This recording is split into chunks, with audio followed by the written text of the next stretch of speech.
Greetings, gamers, and welcome to episode 4 of Rested XP, the podcast about online games, gamers, their community, mental health, relationships, everything we can pack into one show that we possibly can. My name is Brad Archer, and you may know me as Sharku out there on the interwebs.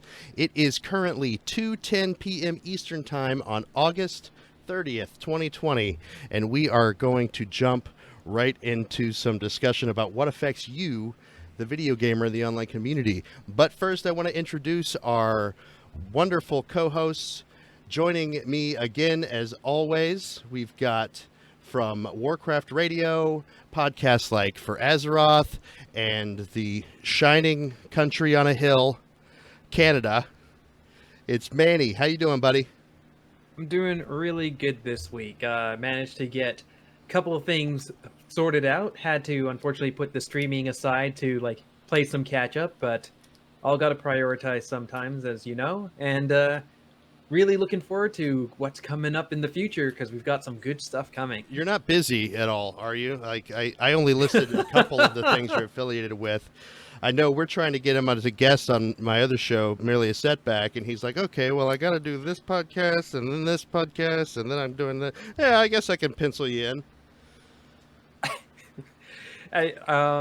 There is more to come. I will be announcing it as it happens. But yes, I will be doing a little bit of a circuit. You'll see me on some other shows, harassing more people like the wonderful Sharku when I can. Yep.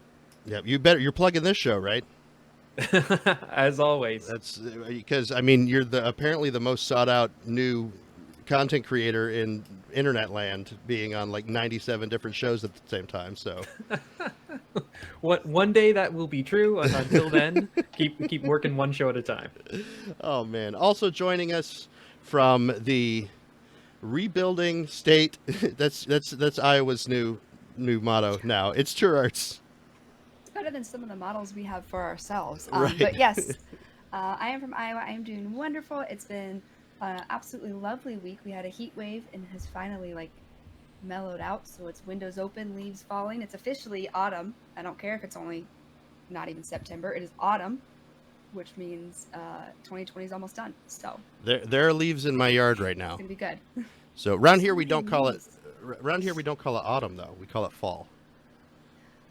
We're simple. I like autumn. It just sounds so I don't know, hopeful and cups of tea and warm. I know. Cozy. I love autumn. But yeah, fall. I agree. Where else are you going to use the word autumn? Nowhere. It's such an evocative word. So I'm with you, Torx. You can say it in so many different ways. It's going to evoke emotions. So. We'll get that later. Autumnal has always been a fun word for me to say too. I like that one. Because you get to say the silent N. Autumnal. It's nice. It's I don't know, refreshing in some weird way to me. Awesome. Well, welcome, folks. This is our panel. We're going to have a really cool discussion today, I think. Real quick, I want to do some brief announcements. First of all, we're a new show. Make sure you check out our stuff that's out there on the interwebs. Yes, I am a graduate student, using popular vocabulary such as the word stuff. But yeah, you can check out our Twitter, our Discord. You can get our Discord from our Twitter page, where you can join in the conversation about the things that we're talking about, be part of the community, which is interesting because that's something we're going to talk about a lot today. So make sure you check those things out. Come say hey, send us an email. And our email is restedxpcast@gmail.com. We'll mention that again at the end of the show, but just want to make you all aware of ways that you can reach out to us, to the community, and maybe make this COVID era a little more people friendly via the internet. So check that out. I want to start out today with a question, learning a little bit more about the host since we are a new show. So I want to ask our panel what your favorite moment in gaming has been from a co-op standpoint, like your teamwork and stuff like this. I know all of us, a lot of us we talk about World of Warcraft a lot on this show because all of us sort of met each other via World of Warcraft and being part of the World of Warcraft community. So we talk about it a lot, but it could be raiding or something like that in World of Warcraft or any other co-op experience that you had. What's like one thing that really stands out in your mind is like just the most awesome thing that happened, most awesome moment, memorable moment? Can I adjust your question one? Oh, Because sure. we all have our Warcraft moments. So can we have one Warcraft moment and one non-Warcraft moment, just to get a little bit Absolutely. harder for you Yeah. guys? Yeah, Okay. absolutely. Let's do it. Okay. Who wants to? So- Manny, it Yes. sounds like you want to go first. Well, since I threw in that wrinkle, I'm going to give you guys some more time to think about stuff, and I'll throw out mine. So my first Warcraft moment, or my first one that is a Warcraft moment, I would say is actually at the end of Mist of Pandaria. Had been through a lot. I had gone, and I'll be speaking about this more because we're talking about community. I had gone between one raid group and one guild to another raid group and another guild, and moving from um, like a completely different mindset in one guild to what I was in the guild following.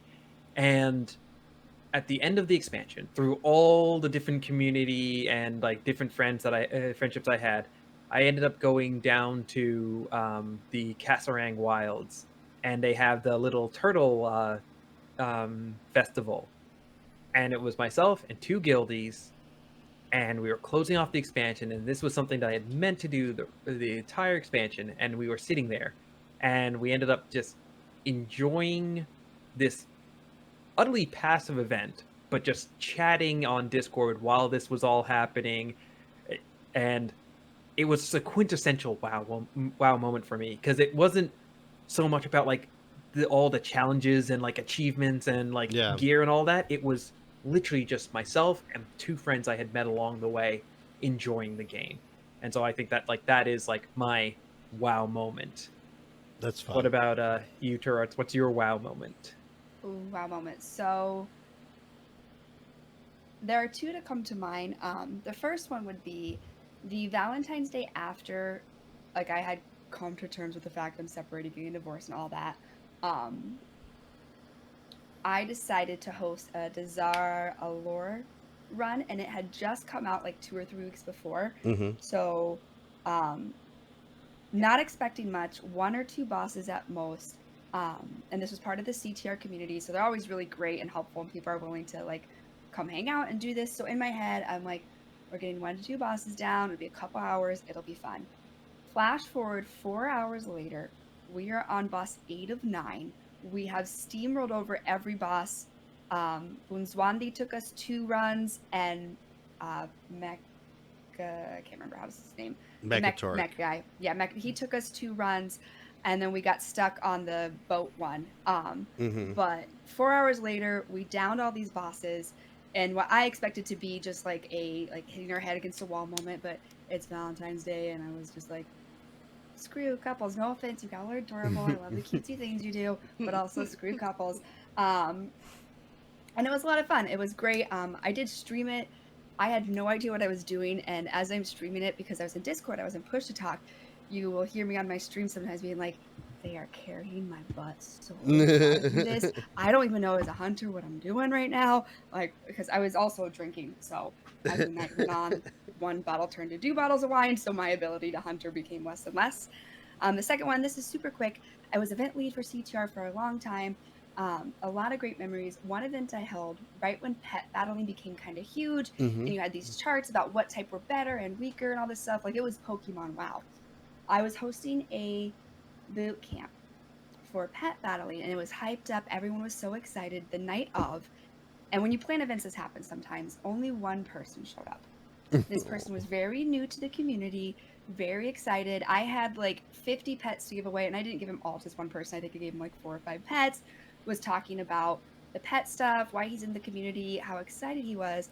Lo and behold, that person's Cuddles. And because of that event, he became on my staff. He got really into WoW, starts streaming. He's partnered. He does all these great things with Stack Up podcast for a while. So it's one of those moments we talk about all the time, how because of that event, he really fell back in love with gaming and was able to create a wonderful life and career and stuff off of Yeah. that. And because of that, we were able to connect. And he's actually the reason I started streaming, which when I started streaming and getting into podcasting, that's why I'm here with stuff like this. So just because of one event where I was devastated because only one person showed up, but I didn't show it because you got to be hyped up. Right. Yeah, our So- lives kind of became So entwined. here's the boot camp with one camper. Yes, But it that's was awesome. But it was so Cuddles. sad. Yeah. It was Cuddles, yes. Um, What about you, Greg? Let me see. I've got so God. There are so many in Warcraft. I really enjoyed just being.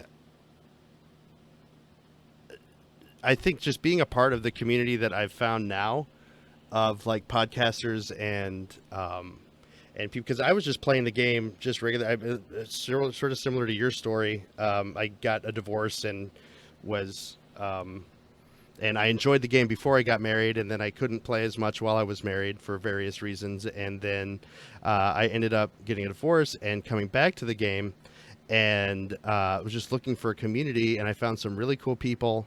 And then I started listening to the CTR podcast and the Instance and stuff like that. I ended up joining the CTR guild after they asked for people to join like their main raid. I started raiding on their like main hardcore raid, and it was the first raid that I really joined. Like I'd planned. It was my first time actually raiding, and I was like, I think I might be good at this, but I'm probably not.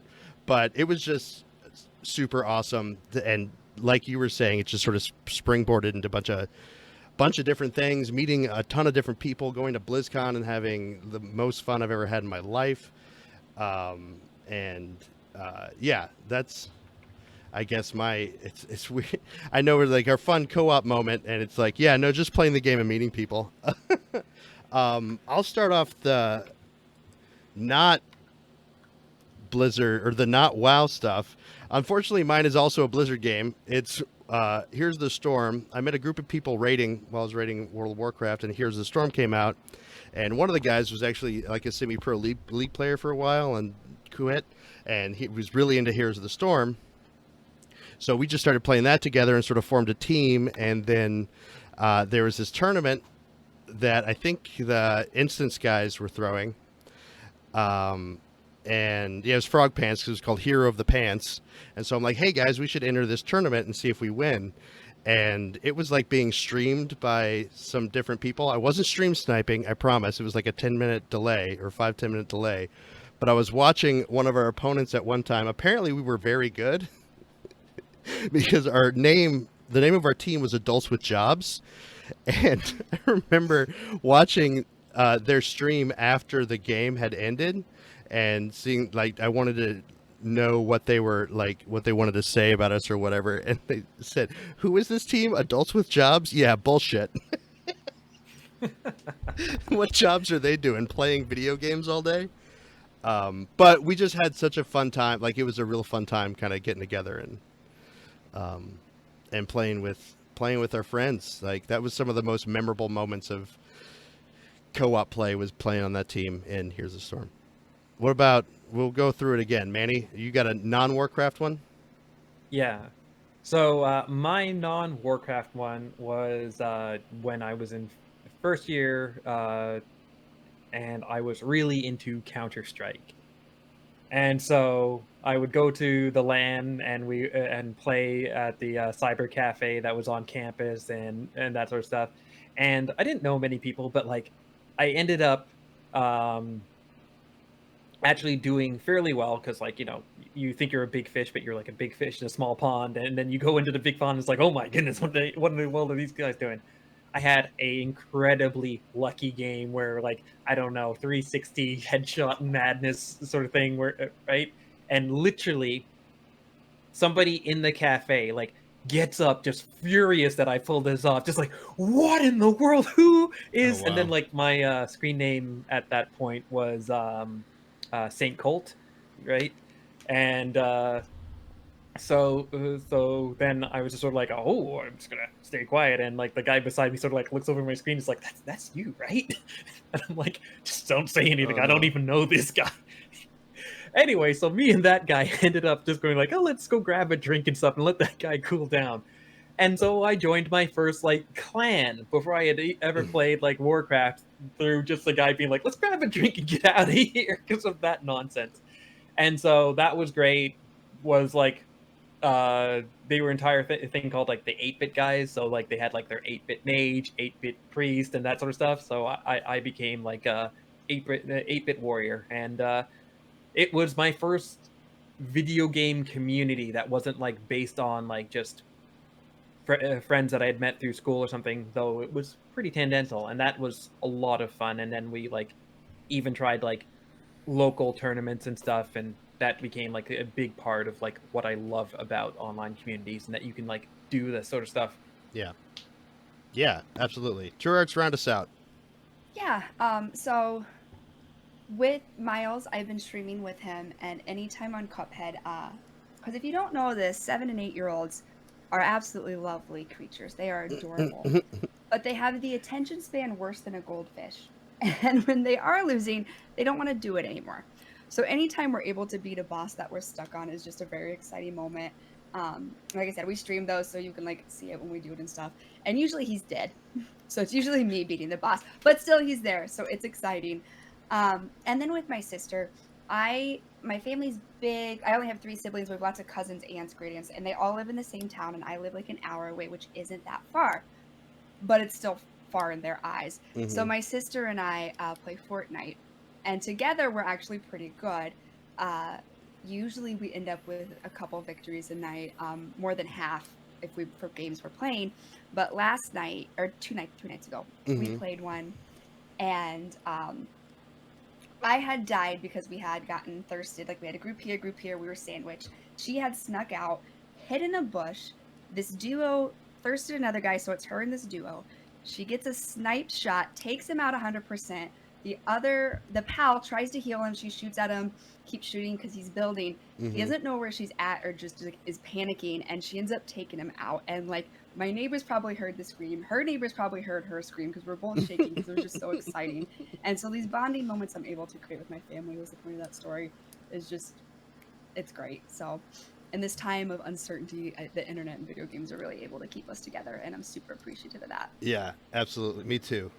And I hope that you listeners out there in podcast world have some awesome experiences as well. But if you don't, hopefully this episode is going to be able to help you and it's something you're looking for.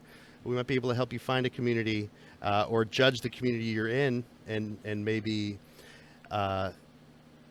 help you with making those special moments for yourself. I'm sure most of us have some example of that, but yeah, hopefully, even if you do have special moments, maybe you're in a toxic community and you don't know it, or you're frustrated, or you're trying to build your own community and you want to learn or figure out how to kind of cultivate a positive community. That's what our main discussion is for this week. And to kind of get us started, we had a listener that posted on our Discord some sort of their experience with a guild in World of Warcraft. And I kind of wanted to read through this. This is a little long, so bear with me. But I wanted to read through their post and sort of use that as the basis of when we're discussing. We're going to kind of start talking about like the negative side of what a toxic community could look like, and just see where the discussion goes from there. So here is our, and you can check this out on our Discord if because there are some replies and stuff that might be interesting to read as well. But they write, without naming names, I came up from vanilla WoW through Wrath in what I would consider a bad community. They/we were very exclusive and looked down on anyone that was not already part of that particular community. Mocking people outside the guild, trolling them, and even being verbally abusive to them was very commonplace. It was all I had ever known, so when my real-life friend joined the guild with me, which was an exhausting process to get anyone into the guild at all, He was quick to point out how negative the guild chat was and how they were constantly demanding others and even him if he dared to question or seek help from guildmates. Despite having 12 different raid teams, he was unable to find one that would even let him try out because he was, quote, nude trash and only got into the guild on someone else's coattails. It really made me take a look at myself and why I was still in the guild myself. A guild I had been in since literally the day after WoW launched. I'd signed the original charter at the Crossroads and was pleasantly surprised when it became the mega guild it did. I still have characters on this realm and in this guild, although they regularly boot players who don't log in for a certain period of time. My alts have maintained membership since I'm considered part of the, quote, old guard as a guild founder and former raid leader for years and years.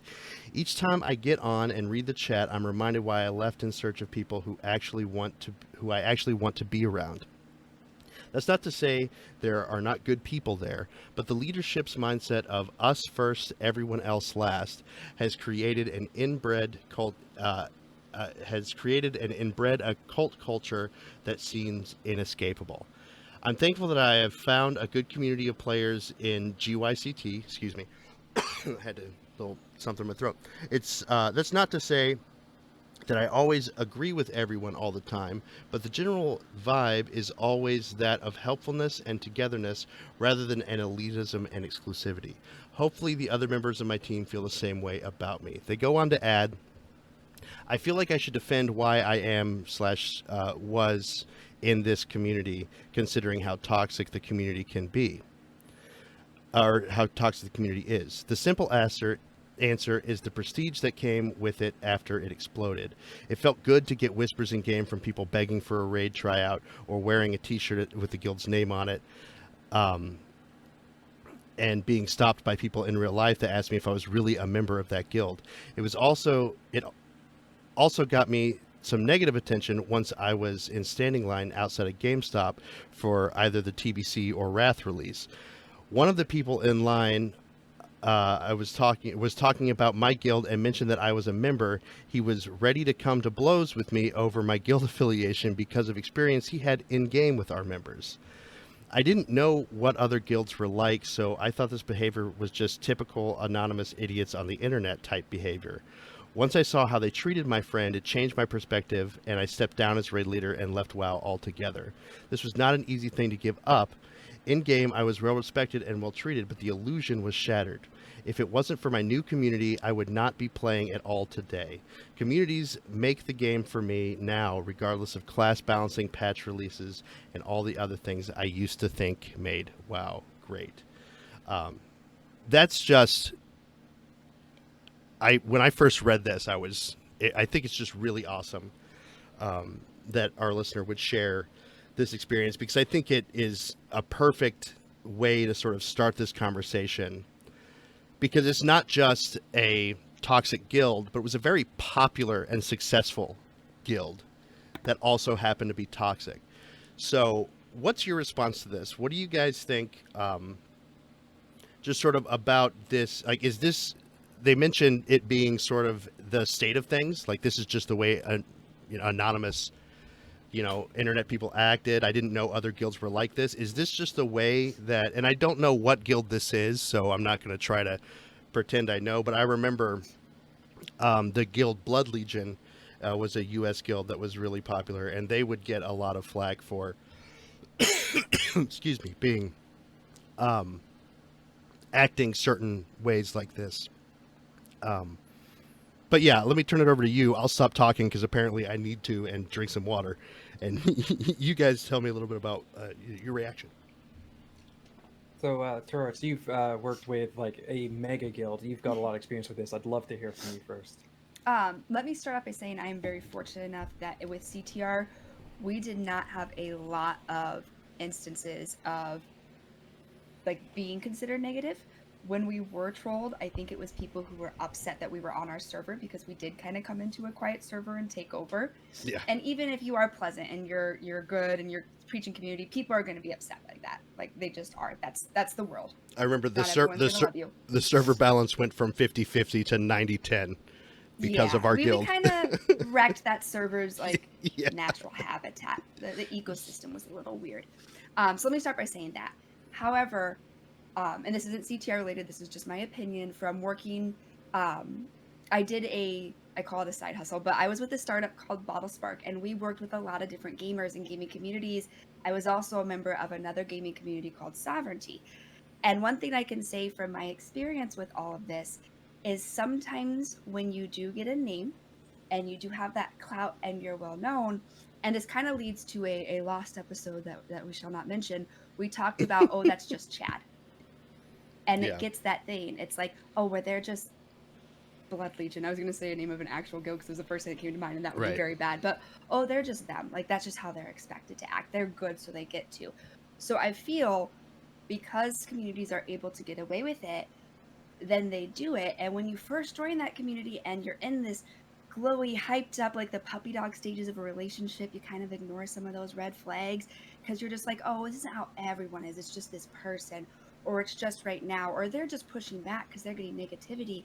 You justify it because you're so excited to be in this community Yeah. that the rose tinted glasses come on and they don't come off, even though the signs are there. Like this person said, it wasn't until a friend came into the guild, I was like, dude, bro, like, I'm sure that's not what he said, but anyway, like, don't you see what's happening here? I kind of And feel like it was then- what he said, but yeah, go ahead. Then the rose tinted glasses go away. So I think, especially with gaming, when we get on with a name or a guild that is kind of known or has some clout, people are willing to overlook some of that, and it just becomes the normal. Even though I hate that, oh, it's just Chad philosophy. Like sometimes, I'm sorry, Chad, you're a dick. Like Hmm. this may be your personality, but check it because that's not okay. I Yeah. hope that makes sense. There's a lot of rambling. No, but- no, it makes a lot of sense. What are your initial comments, Manny? I think a lot of things with gaming communities, there are two vectors that people have to understand are actually separate. Mhm. You can have a community with a lot of good gamers, but a lot of bad people. And you need Yep. to make sure that you are aware that those are two different things. You can have highly skilled individuals who are incredibly toxic, and your guild can fall apart because of good players that are bad people, just like it could fall apart because you have good people who are just bad players. And we were more quick to recognize that, hey, this person's dragging the group down and they've got to pick up their weight. We're very quick to gloss over that this person is poison and the guild's going to blow up, but they're bringing the DPS, so let's just keep going. Yeah. And so a big part of community is that you need to make sure that you are watching all the vectors and you're not glossing over one thing for another. And we see that not just in gaming communities, we see that everywhere where unfortunately we have had a lot of game studios where they gloss over flagrant reports of abuse and misconduct because they're worth bringing to the table. And that's true for any community, and you have to make sure that you are being careful about what you are letting fly because that becomes the norm. Yeah, I totally agree. And I would add that in this particular case, I think our listener is in a interesting position, especially as the leadership. And I also thought it was interesting that they continue, even though they play elsewhere, they still have continued membership in this guild, at least at a, on paper sort of standpoint. But what I would add is that, and this is sort of bleeding into our next topic. I think we can just sort of all mix them together, but how you would make a good guild, and maybe where some of the things that I'm looking at, if I was the guild leader of this guild, what I would do. And I think one of the most important things, if not the most important thing, of creating a positive community has to do with the leadership. Not only spreading the responsibility of being a leader and not trying to do it all on your own, but having everybody on the same page and having a set standard. So for this guild, it seems like the leadership started out and it quickly developed that the set standard was just excellence in play, period, which can work. But we, like Manny was saying, we see how if you're not looking at that other vector, how it can be problematic. But as a leadership team and as a leader, I guess I would say if this was my community, I would definitely sacrifice gameplay for having a good place to be. I have booted good players from raid teams before and from guilds before that did not fit the standards of being a positive member of the community. I will say, as I have been a leader in communities and I've been a player. Yeah. A regular member. Yeah. Yes. I will say it from both standpoints. You have to know what your values are Right. and what you're willing to bend, because you have your values, but there are certain points where you are willing to bend some of them. For me recently, for a personal experience, I was a lead officer, department head of CTR, and it was a really cushy gig. I'm not gonna lie. Like, Mhm. my name was well known, but an incident happened where I had to decide what I was willing to do, keep my clout and put my values to the side, or let my values be true to who I am and step away from something knowing it completely take away everything that I've helped build up and grow. And it's a very hard decision to be in. And with this guild being so toxic, it has the name. And if you do push back and say, hey guys, I feel like we need to tone it down, you might get pushback. And, that's something you have to understand is when you are a part of these large communities that have names for themselves, sometimes mob mentality sets in, and that is not what happened with me at all. I want to clear that up. No, Yeah. CTR, good terms. But mob mentality sets in, so if you're willing to stand up for your values, which you should, be prepared that it may not go how you expect.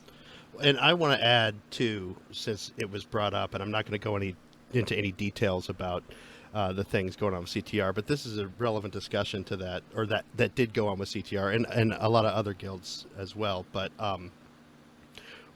when Tour Arts chose to step away, when she chose to, because I'm also a member of the CTR community, I was on the podcast for a while, and technically I'm still an officer in the guild, even though I have no responsibilities and don't play on the line side anymore. But when Tour Arts chose to step away, that sacrifice, that choice that she made to let go and to, I don't want to say make a scene, but make a statement, fundamentally changed the way that CTR ran. And that is something that, like, I know we're turning this completely into something else that has been brought to my attention. And despite everything, I am proud of the community for growing. I am. Yeah. It is this great community. It has a lot of wonderful people who I love. And I did sacrifice some things, and some things happened because of that. And that's the point. If you're willing to step into a community and you feel changes need to be made, you have to understand it won't always be receptive. You have to understand you're going to lose things. Yeah. Whether that's respect, clout, whatever it is. And so, if this gentleman still in this guild wants to make a difference, which it doesn't sound like it does, that's not the vibe I'm getting. I might be reading you wrong. Yeah. But if he wants to make this guild a positive place, you are going to get pushback, and you are going to be sacrificing some comfy cushiness. And that's something, before I toss to Manny, that I wanted to add as well. That first of all, Tour Arts hit it on the head. Like that sacrifice they made changed everything for the better and was worth it. Sometimes it's not, but that's a good example of it being worth it. And either way, she can live with herself moving forward. This guy could have done one or two things. Could have stayed with the guild and tried to change it and make it better. But there's another option, which was just to bail, which sometimes that's a good option too. Maybe you don't want to have a dog in this fight. Maybe you want to be done. And not necessarily in the same way that Tour Arts decided to leave her gig, but I just can't deal with this anymore, and quietly slip out the door and find a community. And that's what our listener chose to do, which is also, absolutely a good decision to make, in my opinion. Manny, how about you? Have you been involved in guilds like this or negative, toxic? So environments. So I guess I'll put all my cards on the table for this. So GYCT, Get Your Crit Together, is the guild that I lead, and I'm very happy to have this person as part of the team. Xander, who's in chat, is also a new member of the team, and I'm happy that people are finding it to be a good community.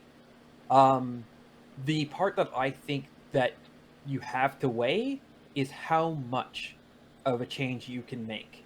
If you are at a point, and I'm going to use Xander as a reference, Xander recently joined the team. He's a great person. He has become very vocal in the community, and I'm glad that people who have joined in a short period of time feel comfortable enough to be vocal. They might be saying that melee is the enemy or whatever, and eventually they'll learn better. But the fact that they can give those opinions means that you're having a welcoming community.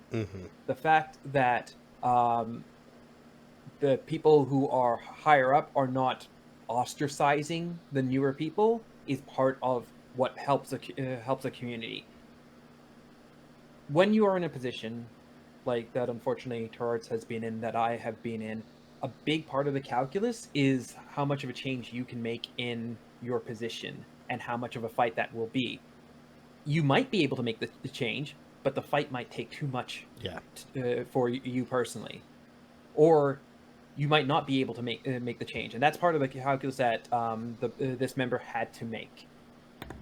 They managed to talk with the real friend, have their eyes opened, and I'm sure that it was something where it's like, okay, let's be calm, let's try and have some conversations. But it might have been that the writing's on the wall that even if they have these sort of conversations, they're just going to become part of the ostracized group. And so I really tell people that you have to be careful about the social dynamics of a group that's different than the mainstream of power, because you can have people who are like the leaders of the group in writing, like they are the raid leader and stuff, but you have that like cabal of like the high DPS guys that have their own little secret talk and then that culture sort of takes over everything else. And that's something you have to be careful of. You have to make sure that you are like either minimizing it early before it grows into a problem that becomes harder to deal with, which means that you need to be vigilant about that sort of stuff, or you have to be willing to pull the ripcord and jump when you realize that this boat is going down and it's not what you want to be on. And I think that's a big decision to make, and something that you have to analyze whenever it comes to your attention. And so I don't want to just say that this person was like, oh, I'm not going to put in the fight. They may have realized that was too much of a fight, especially younger in your life. Really, do you want to spend that much time on a video game community when you can find another community quite easily in World of Warcraft nowadays? Yeah, that's true. And any game really, and Discord being a thing has been super cool way to connect to other people, even in games that don't necessarily have organized communities like guilds. But yeah, I want to add too, like, there are so many. One of the biggest things that I think when you're choosing a community, and this is not even considering toxicity, but if you want to be happy with the community that you're in, you need to kind of identify what you want in that community. Do you want to be a part of a mega guild like CTR or AIE, right? Do you want to be more of a small guild that might struggle putting a raid team together but has that small family feel? Do you want to be in a guild that is focused on raiding and not really anything else? Do you want to be in a guild that is focused on PvP and not really anything else? Do you want to be in a guild that really has groups that focus on all the things so you can do all the things? And once again, we're talking about this through a World of Warcraft lens, but it applies to other video games. Like, what kind of community you want to be in? Maybe you're in a good community that's just not your community. One of the reasons I decided not to be as active on CTR anymore didn't have anything to do with the leadership or anything. That I still to this day think that CTR is a pretty amazing community. I chose to move on because I was tired of playing Alliance. I wanted to play Horde again because I've always felt like a Horde, and this happened to be an Alliance guild. I know. But B, because I got kind of tired of, I was less interested in being in that mega guild, and especially the responsibility that went with it, me being a leader in that mega guild. It was kind of constricting and stressful for me at that point in my life. And I'm like, they're going to be fine without me. I'm going to, quietly step away and talk to people that need to know, and like, hey, I'm not going to be doing this kind of stuff anymore, but I still want to be part of the community, just not, front and center. And yeah, so I stepped away. I formed my own guild, and got some friends of mine to come back to the game. We had a successful raid team for a while that's taking a break until Shadowlands, and in a couple months we're going to be up and running pretty hard, I'm sure. But yeah, and this guild is a lot more what I want it to be, the guild that I want to be in. I'm happier, not because CTR was a bad place, but because this guild that I'm in now is right for me. So keep that in mind too. What do you guys think? Because there are two kind of standpoints that we can do here. One is from a leadership side of how to make things better. Let's bottle that for now and talk about, we're not leaders in our guild, and we see things happening. What should we do? What in order to, if we're not willing to just leave, which is definitely an option and not necessarily a bad one, but if we want to try to change things from the bottom up, I guess, as being not leadership, how do we approach our leadership? What do we do to be able to try to make our community a better place? I just want to jump in before I quickly hand this off to Turrets. Yeah. But like, when you are trying to push for change at the bottom, I liken it to pushing up on a rope. Yeah. It very much is like, what is your reach? Because you are not going to have any power beyond your own reach. Mm-hmm. I did talk about just recently how you have official lines of power and you have the unofficial lines of power. So you need to apply both of those when you're doing this. But yeah, that's what I'm gonna say quickly. But yeah, Torres, what would you say? I would say, as a member, change is hard if that's all you are, is just a member. Even if your name is known, even if you're, we'll say, like a super member, like people know you, it is hard. The first thing I would say is do your research on communities, especially if it is like a mega one or a well-known one. Because here's the thing, they are deep-seated in their values and their beliefs. And even if you are well-known, even if you make it up to the top, it is going to be hard to change things unless something major happens that forces change. Mm-hmm. Use your chains of command. Most communities have that sort of thing where you have like a welcoming community, you have people in charge of raid teams. Use those chain of commands, especially if you're on good terms with them. But unfortunately, I feel more often than not, as just a member, it's going to be very hard. A lot of times I feel like you're going to end up finding yourself leaving the community because it's just like Manny said, you're pushing up on a rope.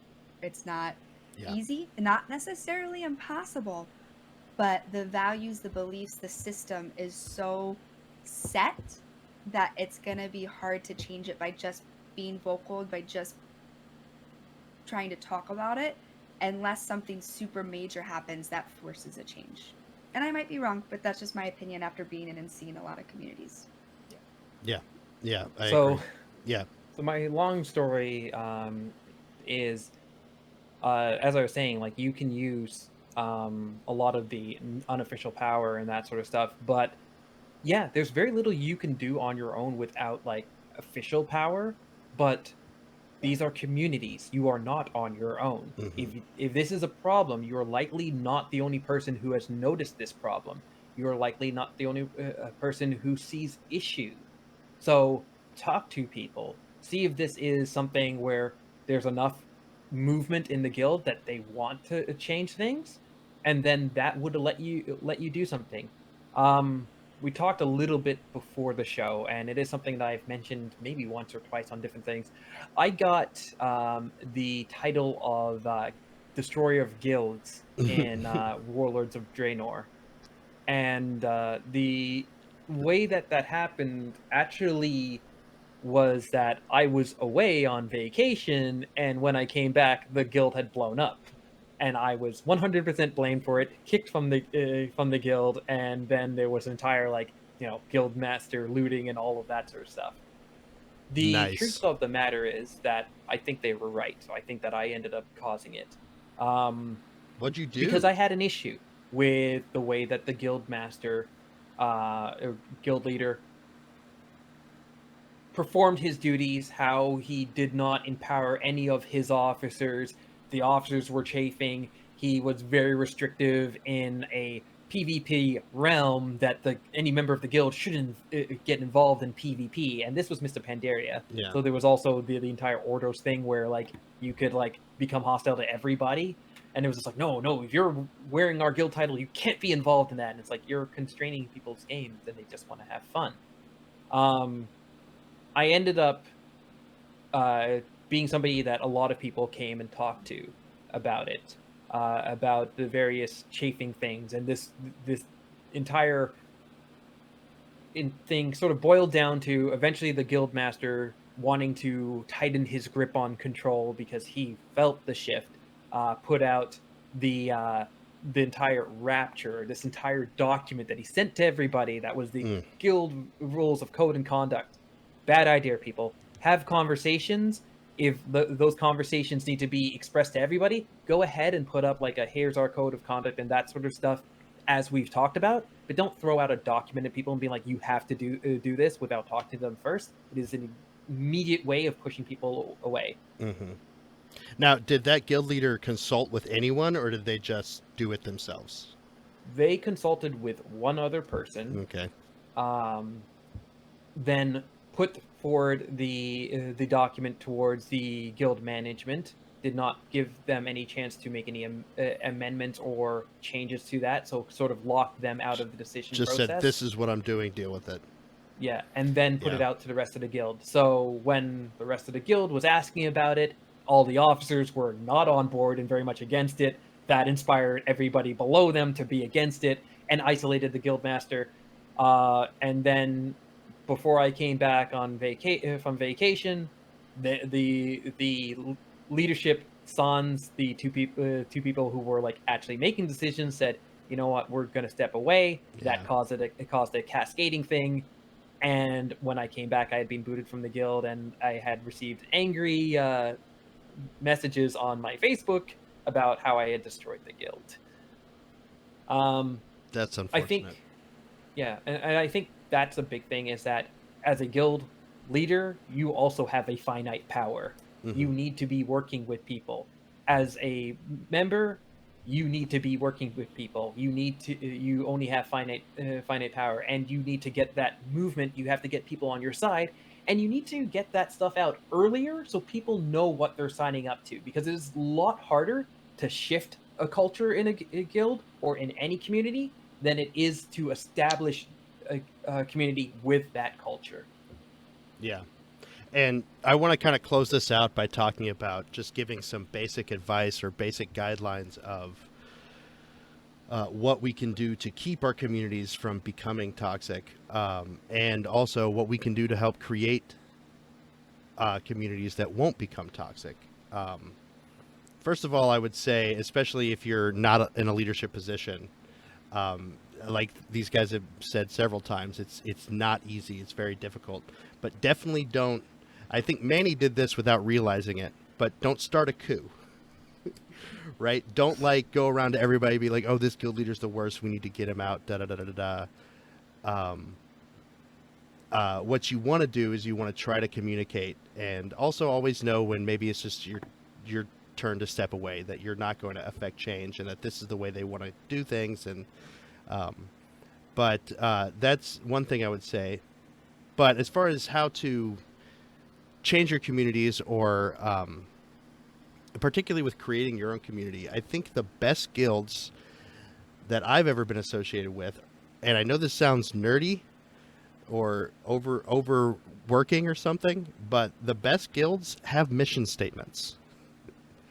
They're created with an idea of what the guild is going to be in mind. It's not just a group of friends playing video games. It's this is going to be, and whether it's a written statement, which I would suggest having a written statement, at least there's something that you and your officers can refer to.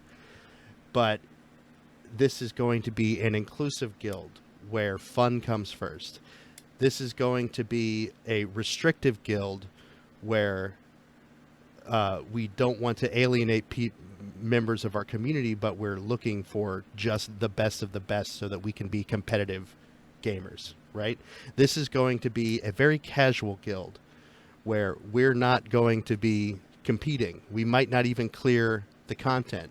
We just want to get together and have fun. Know what your guild is. Advertise it like that. People that want to be in that community will be. And it removes, when you tell someone like, hey, we're a hardcore raiding guild, we're going to be competitive, you're going to be playing 2 to 3 nights a week, and your performance is going to decide whether or not you're asked to raid with us again the next raid night. There are going to be a lot of people that are all about that. And I've been on teams like that before, and it was fun for a minute for me, but it wasn't really my thing. There's some people that's the only way they want to play the game. And so those guilds should exist. Those raid teams should exist. But let people know coming out of the gate, this is what we're looking for. Because something that happened in my guild that I started is that we had a lot of people that wanted to be really hardcore and try to do clear heroic or mythic level content and maybe get realm first even. And then we had the other half of the team that was like, I just like playing with my friends and I really don't want to put in the extra effort to min-max all that stuff. And, you know, so ultimately we split up into 2 different teams, and that's how we solved that problem. But, you know, it's important that you let people know. That would be my thing. What do you guys think? Last words on suggestions of how to create this positive community. As always, I throw to Torrance first. If you are a member looking for a community, and I said this before, but I think it's so important, do your research. Mm-hmm. A lot of guilds, I'm trying to think of how to word this. A lot of guilds that when I stepped away from CTR, I looked at have an application process or an inviting process. Ask questions. Look at their application. Look at whether it's mission statement rules. Do your research. Understand that it might not be for you, and that's okay. Mm-hmm. Like, I know this is hard, especially a pill for me to swallow. Not everyone's gonna like you. I know over the past few months especially, I've created some enemies, and that hurts, but that's life. Like, that is 100% life. As a leader in a community, clear, concise expectations. Mm-hmm. That doesn't necessarily mean you're going to be like a family-friendly guild. Like, right. Maybe you are going to be a little bit after dark, but you need those expectations up front so your members know what they're getting into. And I also think if you're creating a community, and this is very difficult, but I believe necessary, you need a process for complaints. Like, you do, because people are going to have them, and feeling heard is so important. So if you want to be agree. a good communicative community, I did not like that sentence, but we're rolling with it because it's been said. I feel like you need a process of some sort for complaints, suggestions, concerns. Whether that's an anonymous process, which I am here for, I think people sometimes want that anonymity and anonymousness. Not much better. A Google form. You don't have to put your name on there. You can have an option for it. Google Forms were my friend. Like I said, I did event leading for 6.5 years. Google Forms were my best friend. Create a Google form. It doesn't have to be fancy. Maybe even put it on that note. Sorry, just to jump in, like, because I'm Sharku. We had an officer who their whole responsibility was community manager. Their job was not necessarily events or raid leading or whatever, but it was if you had a problem, you went to this person and they'd take it to the leadership. And it was somebody that the guild trusted and that they had earned their trust. And so when people went to them, they trusted if they wanted to remain anonymous, they were going to be. But that person also had a leadership role. And so when they would go to these officer meetings, they had the clout. They were able to take,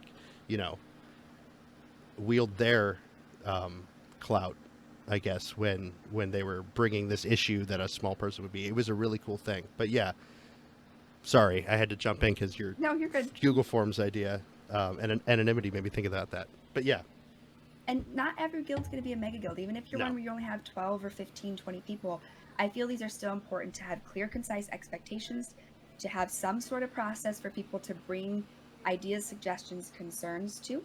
And then I also feel, and this just might be my CTR talking, but again, I did other things with other communities. I have other experience with Battlespark and Sovereignty. I think that meetings, community meetings, are important, and it could be quarterly, it could be biannually, but something where you come together, say, hey, this is what the community has done, this is what we're doing. Maybe you have a change coming up, like, hey, we've been family friendly for so long, but when we first started this guild, we were all in our early 20s. We're now in our late 20s, early 30s, whatever. We're gonna kind of go a more adult, like whatever it is. I think that meetings are important if you really want to be a good community, and it doesn't have to be like a formal town hall or whatever, but just something where you can come together, list things that are going on, and just make sure communication's there. Communication, basically, like that's so important. yeah. Manny, your Those are last my thoughts?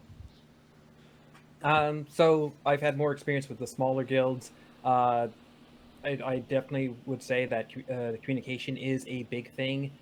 Like we have said before, make sure you're communicating up front so that people know what the expectations are, what the parameters are, that you know what your parameters are. The biggest thing that you will find out is that if you don't define it, it's way later that you find that things are shifting underneath you and you're in a place that you don't want to be, right? So define it from the get-go. Yeah. Number two, right? That communication that Torres has been saying is very important. That people know that they can talk to you about anything, that they can come to you at any time if you are not having a set established time. A big issue with mega guilds, right, will be those people who feel they don't have a voice. So with mega guilds, they need to take that extra step to make sure that everybody feels that they have an avenue to talk. We had Xander in the chat. It was just like, yeah, I didn't feel like anybody knew me. I didn't know that. Outreach is another thing. You Right. need to make sure that you are actually talking to everybody as they come in, so that they're not in there for 2 weeks and then they're like, yeah, okay, you know what? I wasn't really doing anything with this guild, and then they leave. That is a big thing that happens with guilds, big and small. Right, and the big reason is that you have people who like have known entities that are like have their little cliques within guilds, right? And those cliques happen in big guilds and small guilds, and they are the biggest thing that will cause disruption in your communication. There will be side conversations. There will be stuff that is not openly talked about because it will be talked about within these cliques.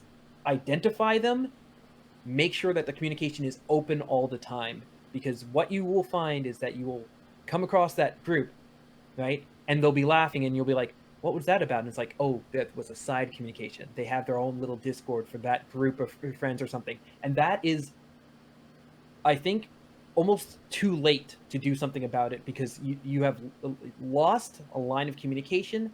So, a different culture has developed within, or subculture has developed within, and you are now looking at a splinter faction, for good or for ill. It means that your guild has splintered, and that is never a good thing. So communication, keeping those line of communications open, being straightforward, and then at the very end of it, right, is be the change you want in the guild. Be the example of what you want in the guild. Go out there, help people, talk with people. Xander, I know personally, and we've done stuff. I play games outside of Warcraft with guildies all the time, right? So the community has actually left being a World of Warcraft community and has jumped into many different games. Some people play Heroes of the Storm on Monday, so we have Heroes of the Storm with that a bunch of people play. Some people play Dead by Daylight, and I played that after raid times. And there's like just so much that is like, hey, you know what? WoW is slow right now, but we're still a community. And make sure that if you are trying to make a good community, it is the community first and like the game second. Yeah, 100% agree. I thought about something. I want to leave all my cards on the table.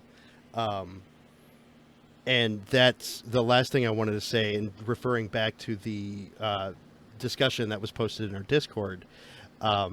is that you can't be afraid of losing people. Because at some point, it's going to ruin the game. It's going to ruin your experience. It's going to make you very unhappy if you force yourself to do something based solely on, well, I don't want to make someone mad. Like, as a leader, you might have to cut some people loose. You give them opportunities, try to help them improve. But if they're going to remain toxic and continue to be toxic, then all right, we're cutting you off. We're no longer interested in having you be a part of this community if this is how you're going to be. I've had to do that before. It's incredibly uncomfortable, but it was the right call. As a leader or anyone else, you need to know, maybe it's my time to leave. This is going in a way that I don't expect it. I'm going to be happier if I go somewhere else, like our listener. You just can't be afraid of losing people sometimes, and it sucks, but it's kind of a part of it. And I wanted to add that as well. But hopefully you guys are all happy where you are. And if you're not, feel free to reach out to us. I run a guild on Horde side, on an RP server. Manny runs a Horde side guild are you on Earth and Ring?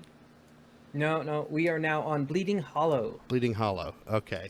And I have a good friend of mine that runs an Alliance side guild, and there's also some cool other guilds that I would be happy to recommend to you. But yeah, feel free to reach out to us. I don't know, Turarts, where are you raiding now, or are you just kind of floating? I'm just lone wolfing. I'm actually a part of Reciprocity on Chromungus. Okay, cool.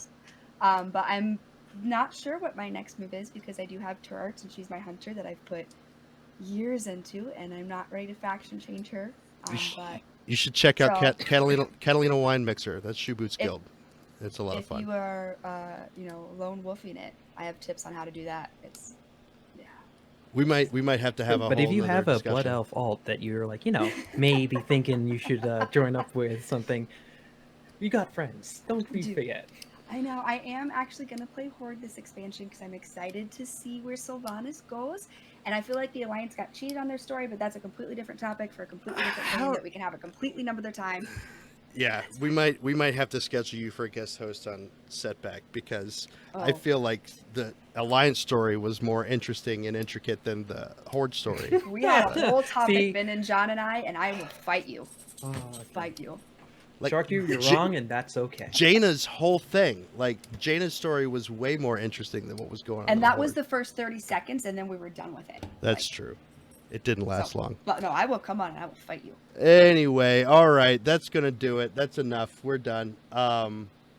Thank you guys so much for being a part of the show. Thank you, chat room. You guys were fantastic. We always have some really cool stuff going on in chat. If you want to join the chat room and hang out with us live, we record on Sunday afternoons at 2 p.m. Eastern Time on twitch.tv/RestedXPcast. We'd love to have you come out and hang out with us. You can also check us out on our Twitter at RestedXPcast, or shoot us an email at restedxpcast@gmail.com. You can also join our Discord server, which you can find pinned to our Twitter page. So check those things out. We'd love to have you do that. Turarts, I'm pitching the Patreon to you.